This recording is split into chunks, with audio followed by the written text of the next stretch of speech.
our brains are wired for connection, but trauma rewires them for protection. That's why healthy relationships are difficult for wounded people. Do these words speak to you? Trauma can come from many difficult sources, and sometimes this includes those closest to you, your family. Negative experiences you had growing up, or even heavy responsibilities and expectations placed on you throughout your childhood can often be too difficult to forget. Psychologists call these adverse childhood experiences, potentially traumatic events that can happen from a child's birth until they reach adulthood.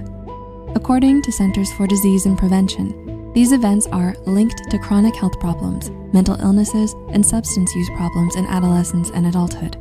So even as you grow up and replace the family you were born into with the family you choose for yourself, it's still hard to let go of the trauma. It seems as if the ghosts of your past come alive and try to make it all about them once again. And even if you know in your heart that your partner is not the parent who hurt you, it may not help. What kinds of trauma can one experience through their lives, and how do these traumas impact their romantic relationships? Let's explore 4 types of trauma and their effects on your romantic life. Rejection trauma. Let's start with the trauma of being rejected. Rejection trauma is born in a home where we're made to feel like we don't matter. Try to think back into your childhood. Were you always pushed away? Do you feel like you're not worthy of your parents' time? If instead of love and warmth you felt rejected, you may have carried that feeling with you. And today, you might find yourself fearing rejection all over again. Only this time you may feel rejected by your romantic partner. A 2015 research paper published in Dialogues in Clinical Neuroscience examined emotions that occur when people perceive rejection in their relationships. According to researchers, rejection trauma could make you feel hurt, jealous, lonely, ashamed, guilty, socially anxious, and embarrassed. All of these emotions can later negatively impact your relationship and your self-esteem within that relationship. For example, psychotherapist Amy Morin said for Very Well Mind that people who went through rejection trauma may interpret rejection as proof that they are unacceptable in some way. If your partner is too busy to spend time with you or doesn't reply to your message right away, you may say to yourself, "Yep, I knew it, they don't care about me." Do you sometimes think like this in similar situations? The reality might be, and often is, completely different, but you still may perceive it as rejection and take it personally. Maybe you believe that you only matter if you're accepted by others, or you might struggle with constant fears and worries, expecting rejection to inevitably happen. Abandonment trauma. Hand in hand with rejection often comes abandonment. As children, we depend on our parents to feel safe and be safe. But in some cases, our parents make the world feel unstable and dangerous. Have you experienced some kind of neglect or abuse that made you feel unsafe at home?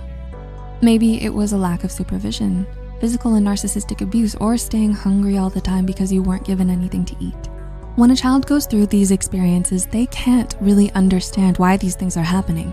And often they can explain this only by believing that they don't actually deserve any attention or care. They start to believe that the world is not worthy of their trust, while they aren't worthy of the world. They feel abandoned. Abandonment trauma often leads to formation of an anxious attachment style. A 2017 study published in Current Opinion in Psychology found that individuals with an anxious attachment style may be hypervigilant and worry about their worthiness in a relationship and their partner's desire to be with them. And in some cases, severe trauma can even cause the development of personality disorders such as borderline personality disorder. Psychiatrist Mark Zimmerman wrote for MSD Manual that fear of abandonment is a common symptom of borderline personality disorder. Even if you don't suffer from BPD, you could still feel the same mix of emotions when you feel abandoned by your partner. Anger, anxiousness, and fear. You might react intensely, acting jealous and possessive, or crying your heart out, because all you know is that you can't stand the thought of being alone again. Betrayal trauma. Maybe the worst thing about these childhood wounds is the fact that they were brought to us by the people we trusted. People who were supposed to love us more than the world, people who were supposed to be our superheroes. Suffering trauma by someone you are close to and depend on for support and survival is defined as betrayal trauma. Have you been deeply betrayed by someone you loved and depended on? This could mean discovering that one of your parents or your partner cheated, family members justifying abusive behavior, or maybe one or both of your parents engaging in drinking or gambling instead of providing for you. If things like these happen to a child, they might have trouble accepting it or believing it, so they often just suppress it. One study from 2009 published in the American Journal of Psychology suggests that those who suffer from betrayal trauma often dissociate traumatic experiences from conscious awareness in order to preserve the relationship. It's because they're too dependent on their abuser to believe otherwise. And once they grow up, they might continue the same patterns. They might become dependent, feel inadequate to be on their own, and decide to stay in toxic relationships. They might be too afraid to leave, too afraid to be betrayed again, so they just put on a happy mask and suffer in silence. Humiliation trauma. Lastly, your childhood may have left you with a wound of toxic shame. Humiliation trauma. Was there a time when your parents made you feel deeply ashamed of yourself? They might have laughed at you for changing body during puberty or mocked you for not getting the highest grade in school. In order to survive feeling ashamed and humiliated, you might have developed some coping mechanisms that you still use to this day. Dr. Linda Hartling said for modernintimacy.com that there are 3 strategies that you might use as a way of dealing with toxic shame from your childhood: moving away, moving toward, or moving against shame. Moving away from shame means isolating, keeping secrets, or withdrawing from your partner.